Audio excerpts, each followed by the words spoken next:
Assalamualaikum warahmatullahi wabarakatuh. Perkenalkan, nama saya Nur Aini Salsabila dari Program Studi Pendidikan IPA Universitas Pancasakti Tegal NPM 1822-6017. Saya di sini akan mereview sebuah jurnal tentang mata kuliah bioteknologi. Untuk selanjutnya yaitu informasi dasar dari jurnal. Judul jurnal Terapi Gen Era Baru dalam Pengobatan Kanker. Nama jurnal, Jurnal Ilmiah Multidisiplin Nusantara. Untuk volume 1, nomor 2, halaman 67-70, tahun terbit 2023, penulis Reni Gus Pratiwi. Untuk selanjutnya yaitu pendahuluan. Terapi gen merupakan suatu prosedur medis yang memungkinkan pengobatan untuk beberapa penyakit dan kelainan pada manusia. Terapi gen bisa dilakukan dengan mengganti atau menginaktifkan gen yang tidak berfungsi, menambah gen fungsional, meregulasi ekspresi gen abnormal, atau menyisipkan gen ke dalam sel. Tujuan terapi gen adalah menggantikan gen yang rusak dengan gen yang berfungsi dengan baik sehingga membuat sel berfungsi normal kembali, menurut Kelly et 2007. Permasalahannya, perkembangan terapi gen membutuhkan evaluasi parameter yang akurat, termasuk penilaian terhadap kemungkinan penyakit tersebut bisa diobati atau tidak dengan metode terapi gen. Selain itu, perlu diperhatikan pemilihan terapi gen yang cocok untuk penyakit yang tepat. Hal tersebut dilakukan untuk meminimalisir kegagalan pengobatan oleh terapi gen. Salah satu penyakit yang menjanjikan diobati dengan metode terapi gen adalah kanker. Publikasi terbaru pada Desember 2022 menyatakan bahwa Food and Drug Administration Amerika Serikat telah menyetujui penggunaan terapi gen untuk mengobati kanker kandung kemih menurut KIM 2022. Tujuan penelitian untuk memaparkan perkembangan terapi gen untuk pengobatan kanker yang telah ditemukan oleh para peneliti hingga saat ini. Untuk metode penelitian yang digunakan yaitu Research Data Gathering from Home. Data dikumpulkan melalui artikel, buku, dan website yang relevan. Semua data dikumpulkan secara kualitatif.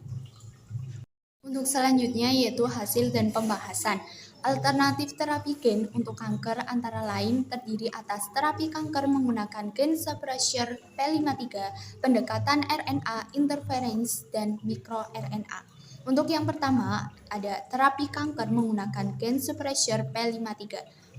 Gen tumor suppressor terdiri atas beberapa jenis antara lain P53, E21, P16, dan P27 serta Rb. Terapi gen sering menggunakan P53 karena memiliki peran yang sangat penting dalam regulasi DNA. Menentukan DNA yang rusak akan diperbaiki atau apoptosis. Kehilangan P53 akan menyebabkan perkembangan DNA yang tidak terkendali sehingga bisa menimbulkan sel tumor. Protein 53 kilodalton P53 mengalami mutasi dan memiliki ekspresi yang berbeda pada setiap kanker. Penggantian gen dengan P53 akan berperan sebagai agen induksi untuk apoptosis sel kanker. Meskipun terdapat kekurangan, terapi gen menggunakan P53 memberikan harapan yang menjanjikan untuk pengobatan kanker menurut Darmayanti 2003. Untuk hasil dan pembahasan yang kedua yaitu pendekatan RNA interference. Penelitian RNA interference pernah dilakukan oleh Laka dan kawan-kawan pada tahun 2014 tentang penghambatan ekspresi gen cathepsin B dan MMP9 pada sel glioblastoma melalui RNA interference yang mengurangi invasi dan pertumbuhan sel tumor serta angiogenesis. Cathepsin B dan MMPs merupakan protein yang berperan untuk degradasi matriks ekstraseluler yang disekresikan oleh sel glioblastoma.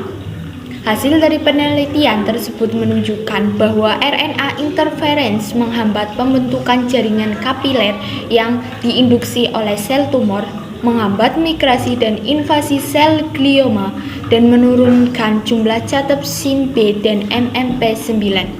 Penggunaan RNA interference terbukti menginduksi regresi sel tumor glioblastoma pada mencit uji coba. Untuk hasil dan pembahasan yang ketiga yaitu mikroRNA.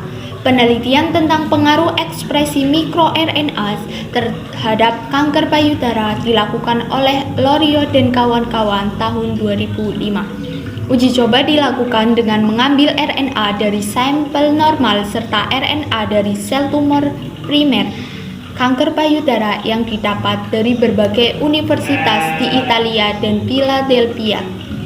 Hasil dari penelitian tersebut menunjukkan terdapat perbedaan ekspresi mikroRNA antara jaringan normal dan jaringan kanker payudara. Penelitian terbaru yang dipublikasikan oleh The Telegraph News pada Agustus 2015 dengan judul Cancer Cell Program Back to Normal by US Scientists menunjukkan bahwa para saintis di Mayo Clinic Florida US berhasil memprogram sel kanker menjadi sel normal kembali. Sejauh ini, keberhasilan tersebut hanya sebatas menggunakan sel manusia yang diuji cobakan di laboratorium.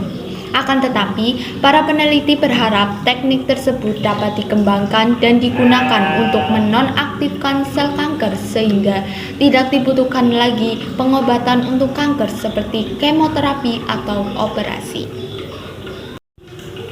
Untuk selanjutnya ada kesimpulan. Perkembangan penelitian terapi gen menunjukkan harapan era baru pengobatan penyakit kanker. Terapi gen bisa dilakukan dengan menyisipkan gen tumor suppressor seperti P53 menggunakan RNA interference atau dengan mikroRNA. Selanjutnya ada saran. Seiring dengan perkembangan penyakit kanker, maka diperlukan penelitian yang lebih mendalam tentang terapi gen yang paling efektif dalam pengobatan kanker. Kemudian ada pendapat. Jurnal ini ditulis dengan jelas dan struktur, sehingga memudahkan pembaca memahami konsep kompleks dari terapi gen. Penjelasan tentang teknik yang digunakan dalam terapi gen cukup mendetail dan memberikan wawasan mengenai perkembangan terkini dalam bidang onkologi.